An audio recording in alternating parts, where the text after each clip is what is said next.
Previously on episode 8, part 1. Communication was the main hardship that my ex-wife put me through, and I don't know my son. Like I said, because of the deception that was put into his head, it makes me feel like I was robbed. What is your experience on forgiveness, during divorce, during your last marriage, post-divorce? I don't know. There are some times when you just gotta know when to leave it alone. Yeah. You know what I mean? It's almost to the point of there's no hope. Yeah. And no matter how much I tried or how much I put into it, it just you don't see it turning around, no matter how much energy or effort you're putting into it. Right. So it's kind of sad, but at some point you have to know when enough is enough, because you don't want to push it to the point where you murder each other. You talk about a life sentence, possibly Right. to share. It's done. First of all, if you're so angry at the person that you don't feel like it's worth your time, that he or she is worth your time, yeah, don't kill them, because that's a life sentence, like I said, or the chair. And if they really ain't worth your time, you wouldn't be that aggressive about them. That's a good point. Yeah. Why? Okay? Yeah, you're not gonna put effort into something you really don't Into want. something you don't care about. Yeah. Yeah. Yeah. Have you 100% forgiven your ex-wife for all the bad things and the situations with the the child and all that stuff? Me personally, no, I have not. And that's a sad thing. Yeah. Getting back to the whole forgive and forget thing, there are people who can forgive, but you never, ever forget. Right. Never. And me, the more I think about my situation, the angrier I get. And personally, I have to learn to get over this. Right. Right now, I'm not ready to. Right. But I know at some point, everything that I'm feeling inside of me, I have to get rid of it. Yeah. But right now, I'm just not ready to do that. Yeah. I'm not. Just because of all the turmoil that the divorce and the bitterness. And all of the lies and deception. And it's like, why are you even... it's way too aggravating for me to fully break down. Right. I get it. Because I'm trying not to be bitter and unfair to my ex. Right. So I'm just, like I said, I try to be real cool and real calm about the whole situation. If she called me up today, I would still try and be as nice and polite as I possibly could. Yeah. Because deep in my heart, I know, the Lord has ways of fixing things. Right. And that's something else that I want to really put into having a good relationship. You got to have faith in each other, but you got to have faith in the Lord too, to help keep you together and help you to be able to understand and help you to be able to look within yourself and see where you are at fault and admit it and be able to say, I'm sorry. Right. Yeah. You have to be able, like I said, forgiveness, hard, real hard. And you never, ever forget. Right. But we have to fight. Like I said, I fight every day with it. Right. Trying to keep my cool over my first relationship and my first marriage. Right. But you have to try and be able to really let things go. Right. Because forgiving with a little resentment in the back also does not help at all. Yeah.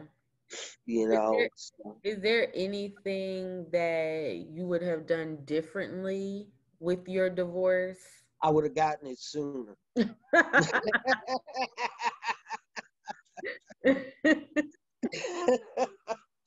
I'm sorry, that might sound a little aggressive. But Well, I mean, if you felt like you really weren't with your soulmate, then that would make a whole lot of sense.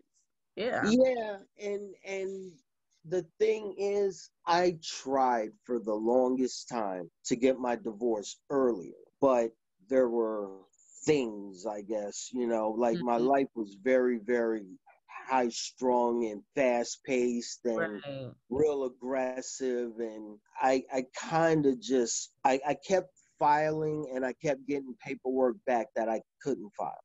Right. So then, my now wife,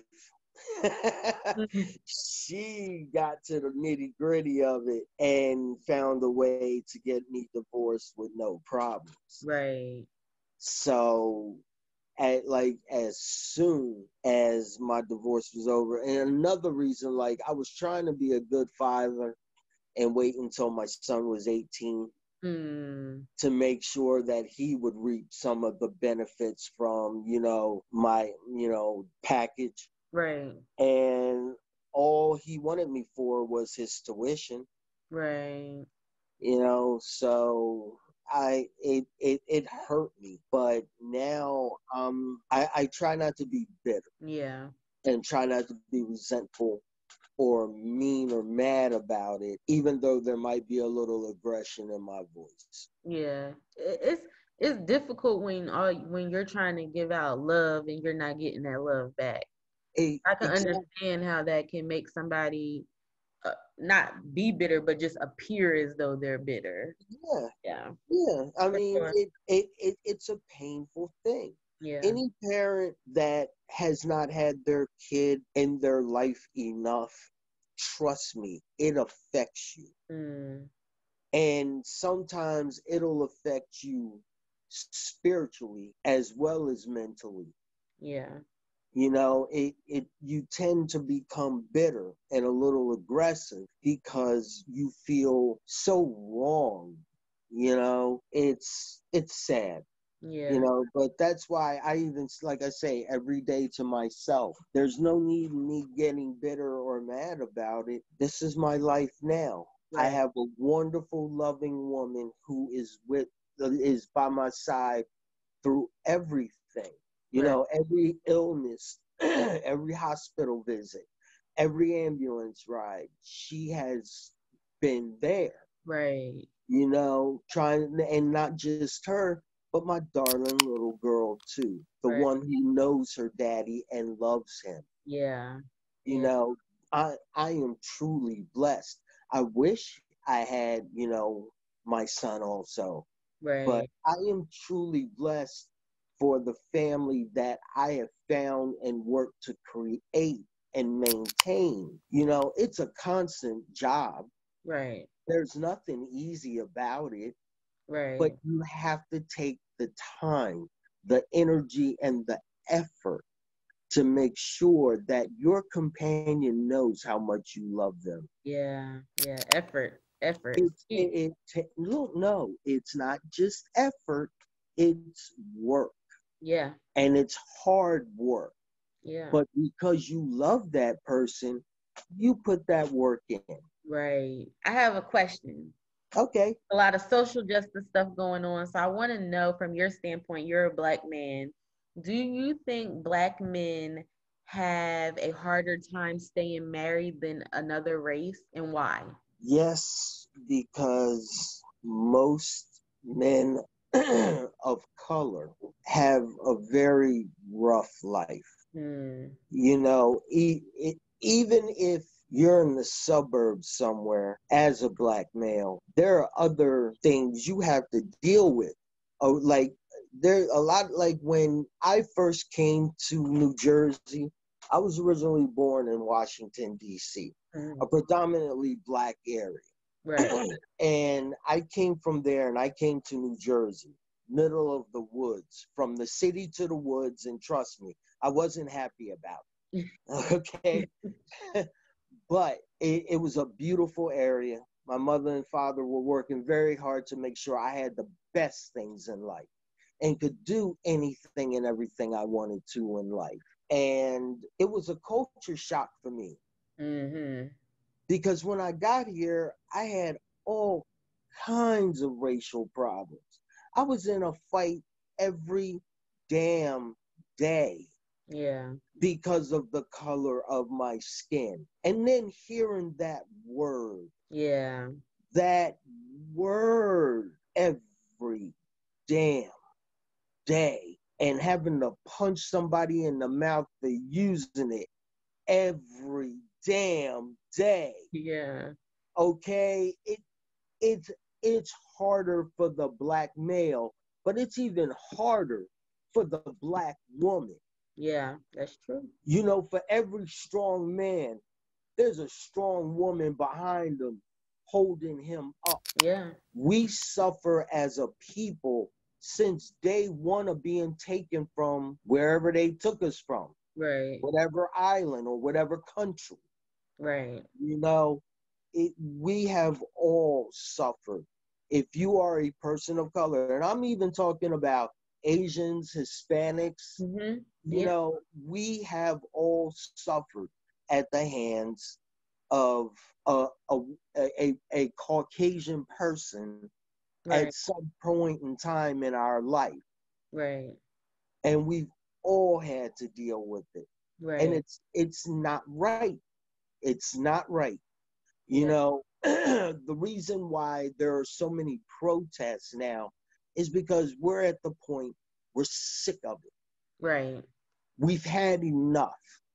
You know, if this had been 40 or 50 years ago, they still would have been hanging us in their backyards. Right, yeah, for sure. Yeah. For the little bit of progress we've made, we should be so much further right now. Yeah. You know, so it's not just hard for the black man, it's also hard for the black woman. Right, right. You know, and the Asian woman and men, and all the Hispanic Asian and men. You know, it's an insult. Yeah. The way that we get treated.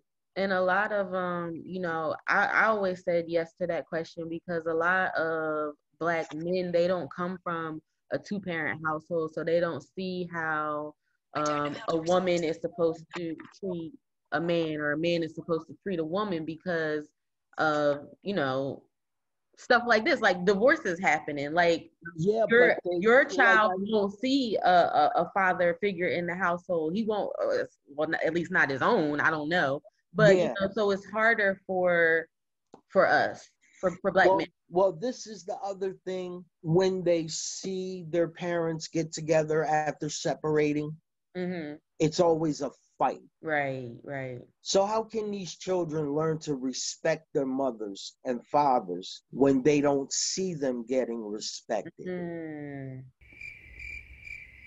I love that. Yeah. That's what I'm saying. We have to really be careful with our children. Yes. Because they're the ones who are going to suffer from this. You know, we always need to be mindful. Look, it takes a community to raise a child. It really does. Yeah. Because wherever you are, wherever you live, your child is going to be in that environment. You know, that corner store, that arcade, that grocery store, that fruit stand. You know what I mean? That whole neighborhood, anything that's everything in it, is all a part of how that child turns out. And if that child sees you hanging on the street corner as a parent, you know what I mean? Yeah. If they see you out on the street, they're going to want to be out in the street. Right, yeah. You know, they we imitate. Pay attention. Yeah, exactly. And that's all our kids really do. That's why I think that that phrase "do as I say, not as I do" is played out. Like kids follow what you do, not what you say you're gonna do. They follow what you do. Yo, look, they are the ultimate imitationists. or now I don't even think that's a real word, but they are the ones who imitate you. You know what I mean? But, you know, you got to really watch how and when and where, you know, you got to really be careful with your children. Right. So I have one final question to ask you regarding this. Okay. What would, if somebody came up to you right now, man or woman, and said, Aaron, I'm married, I'm going through it, I'm contemplating divorce, what would be your best advice to them, advising them on going through it, not to do it? What would you tell them? Initially, I would say, are you okay? Are Yeah, you all right? that's a good How question. are you feeling? And then I would say, now explain to me what's going on, and maybe I can help you. Right. Hopefully I can. And give them the sound advice of, can you work through it? And if it's if it's a case where there's a lot of hostility involved, no, they can't work through it. Right.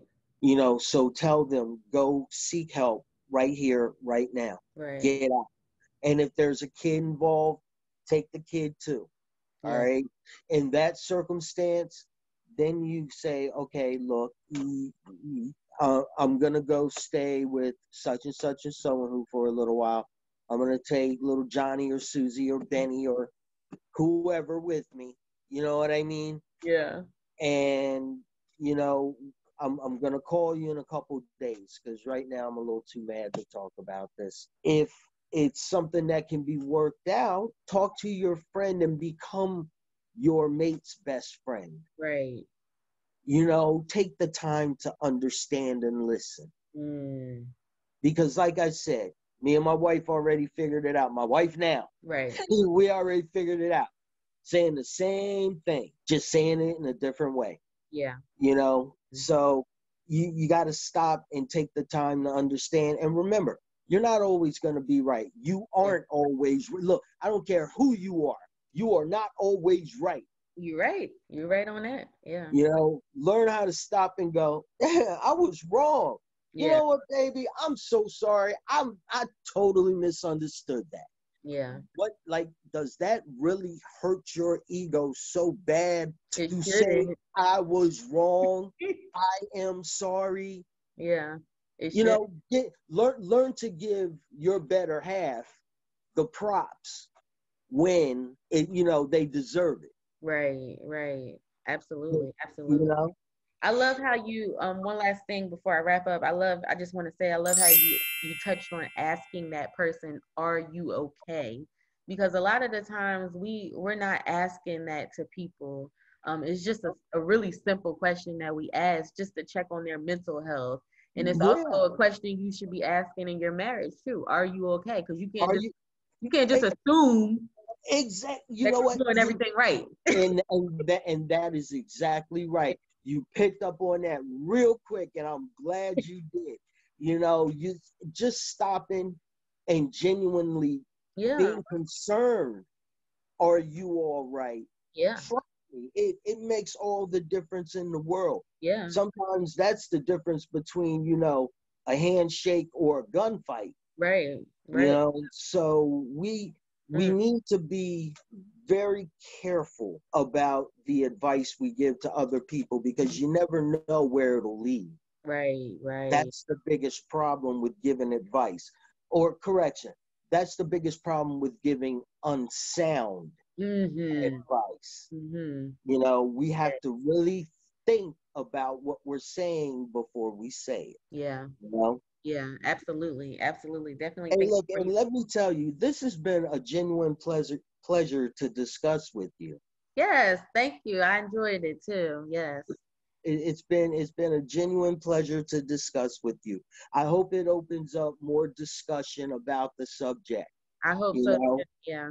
Yeah. Divorce is a tough thing. Yeah. Look, like I said, everybody, it depends on the individual. There's some individuals that have a harder time with it than others. Yeah. You know, like me, my idea of a perfect night is being with my wife anywhere and everywhere. There are some guys that still feel they need time away from their, you know, better halves. And I disagree with that. I would think that if you're really in love and you're really feeling your partner, you want to understand them and talk with them and make sure you're understanding each other together. You can't do that if you're not around them. Exactly. Yeah. And it can go both ways, you know, whether, you know, want to be your girls at the club or my boys at the club, you know. Either, look, without their mate, they're wrong. Right. Well, thank you so much for doing this interview. Thank you so much for you know, your wonderful questions and the great discussion. Yes. I really, really appreciate your time. Thank you so much. All right, I'll be talking with you soon. Next week on episode 9, Eye to Eye. But for me, you know, I had that foundation growing up, and I wanted to make sure that I was right with God. Right. And I knew that nobody could judge me. You know, I was judging myself. Nobody could judge me.